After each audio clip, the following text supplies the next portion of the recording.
Hey guys, welcome back to the channel. So I will build question number 201 అయితే solve చేయబోతున్నాం. Question number వచ్చేసి bit wise and of numbers range అనమాట. So వీడు left and right అని చెప్పి ఒక రెండు నెంబర్స్ ఇస్తున్నాడు. లెఫ్ట్ అండ్ 5 ఇచ్చాడు, రైట్ అని చెప్పి 7 ఇచ్చాడు కదా.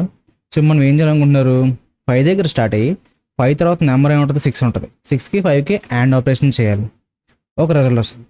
ఆ రిజల్ట్ని మళ్ళీ దీన్ని నెక్స్ట్ నెంబర్తో 7తో చేయాలి. అప్పుడు మనకు ఫైనల్ అవుట్పుట్ ఏమొస్తుంది, 4 వస్తుంది అనమాట.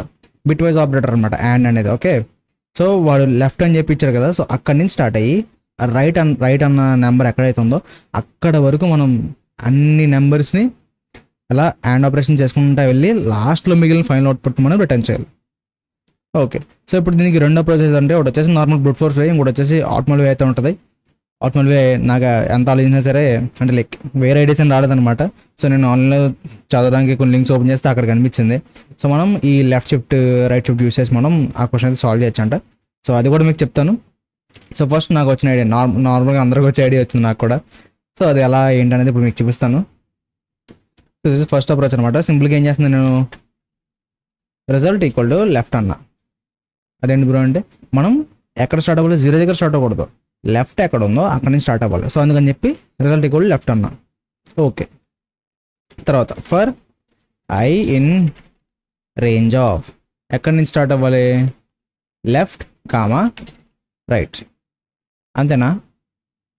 కరెక్ట్ కాదు, ఎందుకంటే మనం ఆల్రెడీ లెఫ్ట్ని రిజల్ట్ స్టోర్ చేసుకున్నాం. మళ్ళీ మనం అదే నెంబర్తో మనం స్టార్ట్ చేయకూడదు కదా. మీకు అర్థమైందా?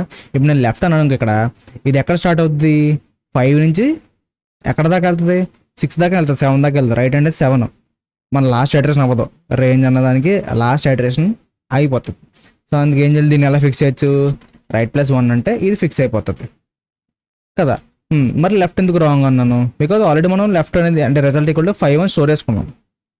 సో మళ్ళీ అక్కడ 5 దగ్గర ఎందుకు స్టార్ట్ అవ్వాలి, ఇక్కడ నుంచి మనం డైరెక్ట్ 6 నుంచి స్టార్ట్ అయితే సరిపోద్దిగా. సో అందుకని చెప్పి లెఫ్ట్ +1 ఇలా అంటే మనకి ఇప్పుడు కరెక్ట్గా ఉంది లూప్ అన్నది. సో ఇక్కడ ఆల్రెడీ లెఫ్ట్ ఒకసారి స్టోర్ చేసుకుంటున్నాం, దాని నెక్స్ట్ నెంబర్ నుంచి మిగతా నెంబర్స్ అన్నీ కూడా మనం చెక్ చేసుకోవడానికి వెళ్తున్నాం. ఓకే, ఈ లూప్లో అప్పుడు ఏం చేయాలి, result equal to result and I. అదేనా? సో ఇప్పుడు 5 ఉందా, 5 అండ్ ఐ చేసాం అనుకో. ఇప్పుడు ఐ ఎంత అవుద్దాం అనుకుంటున్నారు, ఈ లూప్ ఎలా రన్ అవుద్దంటే ఒకసారి 6 ఇంకోసారి 7. ఓకేనా? సో ఇప్పుడు ఈ లెఫ్ట్ని ఫస్ట్ 6తో యాడ్ చేస్తున్నాం, ఇక్కడ యాడ్ చేసేసి దాన్ని మళ్ళీ అక్కడ ఏం చేస్తున్నాం, రిజల్ట్ యాడ్ చేస్తున్నాం. 5ని 6ని యాడ్ చేసి రిజల్ట్ యాడ్ చేసుకుంటున్నాం. నెక్స్ట్ అడ్రస్లో 7 వచ్చింది, 7ని ఇక్కడ ఉన్న రిజల్ట్ని యాడ్ చేస్తే మనకి 4 వస్తుంది అవుట్పుట్. సో దాన్ని మనం డైరెక్ట్ రిటర్న్ చేస్తే సరిపోద్ది అనమాట, రిటర్న్ రిజల్ట్ అంతే. ఇంకో మనకి రన్ చేశాను, ఇక్కడ ఏంటంటే ఇంకో ఎంత పెద్ద నెంబర్ ఇచ్చాడు, మెమరీ లిమిట్ ఎక్సైడ్ ఖచ్చితంగా వస్తుంది. ఓకే, ఎందుకంటే ఇక్కడ చూడు ఎన్ని ఉన్నాయి చూడు నెంబర్స్. సో అందుకని చెప్పి మనకి మెమరీ లిమిట్ ఎక్సైడ్ వచ్చింది. దీనికే వచ్చిందంటే ఇప్పుడు మనం దీన్ని ఎంత బాగా ఆప్టిమైజ్ చేయొచ్చు అంటే లైక్ మనం బైండ్ వేలు ఆలోచించాలి. ఈ అప్రోచ్ నాకు వచ్చినది కదా, ఇప్పుడు ముందే చెప్పేస్తున్నాను నేను, ఇది నాకు వచ్చిన అప్రోచ్ కదా, నేను ఆన్లైన్లో చదివిన అప్రోచ్. ఓకేనా? సో నేను కూడా కొంత టైం పెట్టాను, నాకు ఐడియా అసలు తట్టలేదు అనమాట, ఇలా ఒకటి చేయొచ్చు అని చెప్పేసి. సో చదివిన తర్వాత ఐడియా వచ్చింది. ఓకే, సో ఇప్పుడు ఇక్కడ ఏం చేశాడంటే మనకి ఆన్లైన్లో షిఫ్ట్స్ అని చెప్పి ఒక వేరియబుల్ తీసుకుని దాన్ని 0 ఎక్స్టెండ్ చేసుకున్నాడు. ఇప్పుడు ఏంటంటే ఈ లెఫ్ట్ని రైట్ షిఫ్ట్ చేసుకుంటూ పోయాడు, లెఫ్ట్ని రైట్ని మనకి రైట్ షిఫ్ట్ చేసుకుంటూ పోయాడు. ఎప్పుడు దాకా వెళ్ళాడు అలాగా, లెఫ్ట్ రైట్ ఈక్వల్ అయ్యే వరకు వాడు రైట్ షిఫ్ట్ చేసుకుంటూ వెళ్ళిపోయాడు. వన్స్ ఈక్వల్ అయిన తర్వాత వీడు ఏం చేస్తాడంటే షిఫ్ట్ చేసిన ప్రతిసారి అంటే లూప్ రన్ అయిన ప్రతిసారి ఎన్ని షిఫ్ట్లు చేశాడో మనకి ఇక్కడ షిఫ్ట్స్లో మనకి యాడ్ చేసుకుంటున్నాడు అనమాట. ఓకేనా? షిఫ్ట్స్లో యాడ్ చేసుకుంటున్నాడు. యాడ్ చేసుకుని లాస్ట్లో ఏం చేస్తాను అనుకుంటున్నారు, ఆ వచ్చిన రిజల్ట్ ఉంటుంది కదా, దాన్ని ఈ షిఫ్ట్స్తో లెఫ్ట్ షిఫ్ట్ చేస్తున్నాడు. అప్పుడు మనకి రిజల్ట్ అవుట్పుట్ వస్తుంది అనమాట. సో అది ఎలా రన్ అవుతుంది ఏంటంటే ఆన్లైన్ కంపెనీలో కూడా చూపిస్తాను, కంగారు పడకండి. సో ఇప్పుడు నేను ఇది రాస్తాను మీకు అవుట్పుట్, కోడ్ రాసి చూపిస్తాను మీకు ఎలా రాశాడు అనేది. While left is less than right ఎలా ఉన్నాను సేపు ఏం చేశాడంటే left right shift equal to 1. Same అలాగే రైట్ షిఫ్ట్ ఈక్వల్ టు 1, రెండోట్లీ రైట్ షిఫ్ట్ చేస్తున్నాడు. ఓకేనా? డైరెక్ట్ చూడండి, వీటి మీదే మధ్యలో నెంబర్స్ ఏం కాదు, ఓన్లీ వీటిల్నే వాడు రైట్ షిఫ్ట్ చేసుకుంటూ వెళ్తున్నాడు. ఇప్పుడు మనకి 5 యొక్క బైనరీ ఎంత, ఇప్పుడు మనకి 5 వచ్చేసి ఎంత, ఇక్కడ నేను కామెంట్లో పెట్టి రాస్తాను. 5 వచ్చేసి 101 అండ్ 7 వచ్చేసి 111. ఓకే, ఇప్పుడు ఏం చేస్తున్నాడు, లెఫ్ట్ని రైట్ షిఫ్ట్ చేస్తున్నారు కదా. సో ఏమవుతుంది, ఇది ఒక ఇటరేషన్ అయిన తర్వాత 1 0 అయిపోద్ది, అంటే రైట్ సైడ్ బిట్ ఎగిరిపోద్ది కదా. యాక్చువల్లీ ఇలా 0 1 ముందు 0 యాడ్ చేసుకున్నా పర్లేదు, యాడ్ చేసుకోకపోయినా పర్లేదు, మీకు క్లారిటీ ఉంటే చాలు. సో నేనైతే ప్రస్తుతం రిమూవ్ చేస్తున్నాను ఇక్కడ. సో 1 0 అయింది, అంటే ఈ బిట్ ఎగిరిపోయింది లాస్ట్ బిట్. ఓకే, ఈ 7 ఎలాగవుతుంది, లాస్ట్ బిట్ ఎగిరిపోతుంది కాబట్టి ఇంక 1 1 ఉంటుంది. నెక్స్ట్ అడ్రస్లో ఏమవుతుంది చూడు, నెక్స్ట్ అడ్రస్లో 1 అవుతుంది.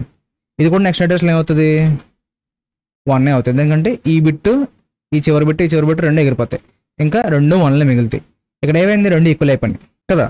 ఎన్నిసార్లు అయింది ఇప్పటికి, ఇది 1 ఇది 2 కదా.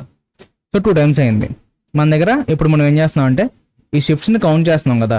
సో షిఫ్ట్లో మనకి 2 1 ఒక వాల్యూ ఉంటుంది. అంటే నేను కామెంట్ పెడుతున్నా చూడు, షిఫ్ట్లో మనకి షిఫ్ట్ ఈక్వల్ టు ఎంత ఉంటుంది, వాల్యూ 2 ఉంటుంది. జస్ట్ ఇది డెసిమల్ 2, నాట్ బైనరీ 2. బైనరీలో మనకి 2 ఎలా రిప్రజెంట్ చేస్తాం, 1 0 కింద రిప్రజెంట్ చేస్తాం కదా. ఓకే, ఇప్పుడు దీన్ని ఏం చేస్తాడంటే వీడు మనకి లెఫ్ట్ ఎంత ఉందో దాంతో వీడు లెఫ్ట్ షిఫ్ట్ చేస్తున్నాడు. అదేనా, ఈ 2ని బేస్ చేసుకునేవాడు లెఫ్ట్ షిఫ్ట్ చేస్తాడు. ఏమవుతుంది ఇప్పుడు, 1 0 0 అవుతుంది. అదేనా. సో 2 టైమ్స్ ఈ 1ని లెఫ్ట్ షిఫ్ట్ చేస్తే ఇది రైట్ షిఫ్ట్, ఇది 2 టైమ్. ఇప్పుడు 2 టైమ్స్ లైక్ ఎలా అంటే మీకు చూపిస్తా చూడు. 1 ఉంది గైస్, 1 ఇప్పుడు వీడు లెఫ్ట్ షిఫ్ట్ చేశాడు, అంటే రైట్ సైడ్ ఒక 0 యాడ్ అవుతుంది. మళ్ళీ లెఫ్ట్ షిఫ్ట్ చేశాడు, ఎన్ని యాడ్ అవుతాయి, 2 0 యాడ్ అవుతాయి. ఎప్పుడు దీని వాల్యూ ఎంత చెప్పండి, 4 కదా. ఇంకా మనకు కావాల్సినప్పుడు ఏంటి 4. ఇలా వర్క్ అవుతుంది అనమాట ఈ కోడ్ అన్నది. ఓకేనా. సో ఒకసారి ఏం చేస్తానంటే మీకు ఇక్కడ మొత్తం కోడ్ కంప్లీట్ చేసేస్తాను. Shift plus equal to 1.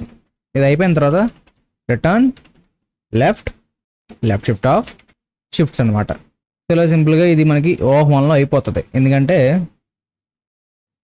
ఇంకా చూడు స్పేస్ కూడా వాడట్లేదు, అండ్ షిఫ్టింగ్ అనేది చాలా ఈజీగా అవుతుంది. ఆ నెంబర్ యొక్క మ్యాక్సిమం నెంబర్ ఒక సైజ్ వచ్చేసి 32 బిట్స్ ఉంటాయి కాబట్టి 32 టైమ్స్ మ్యాక్సిమం రన్ అవుతుంది అనమాట ఈ వైల్లో పడినది. సో యా, ఇది ఐ హోప్ మీకు లాజిక్ అర్థమైంది అనుకుంటున్నాను. ఆన్లైన్ కంపెనీలో చూపించాల్సిన అవసరం కూడా లేదనుకుంటే, ఎందుకంటే మీకు క్లియర్గా చెప్పేసాను ఎలా వర్క్ అవుతుంది ఏంటన్నది. ఏం లేదు, ఈ లెఫ్ట్ని రైట్ని తీసుకుంటున్నాడు, రైట్ షిఫ్ట్ చేస్తున్నాడు. ఇప్పుడు దాకా 2 ఈక్వల్ లేదా లెస్ దాన్ ఈక్వల్ అయినప్పుడు ఆ లూప్ అయితే బ్రేక్ చేస్తున్నాం. ఓకే, అయిన తర్వాత ఇప్పుడు దాకా లూప్ ఎన్నిసార్లు రన్ అయిందో అన్నిసార్లు మనం కౌంట్ చేసుకుని ఈ లెఫ్ట్ ఏదైతే ఉందో దాన్ని తీసుకుని అది ఎన్నిసార్లు అంటే లైక్ షిఫ్ట్ ఎన్నిసార్లు అయిందో అన్నిసార్లు ఆ బిట్స్ని ముందుకు పెడుతున్నాడు. జస్ట్ ఇలా లెఫ్ట్ సైడ్ మూవ్ చేస్తున్నాడు. ఈ లాస్ట్లో చేసేది అదే కదా, అది చేసినప్పుడు మనకి ఈ అవుట్పుట్ వస్తుంది అనమాట. ఓకేనా. ఐ హోప్ మీకు అప్రోచ్ క్లియర్ అవుతుంది అనుకుంటున్నాను. ఎక్కడ డౌట్ ఉంటే ఒకసారి మళ్ళీ వీడియో రిఫర్ చేయండి. అండ్ అర్థం కాకపోతే కిందకి వెళ్ళి కామెంట్ చేయండి. నేనైతే కష్టం రెస్పాండ్ అవుతాను. అండ్ వెళ్ళి లైక్ చూడండి, సబ్స్క్రైబ్ అండి మన ఛానల్కి. మళ్ళీ రేపటి టాపిక్ 9 ఉంటా. Till and take care, bye bye.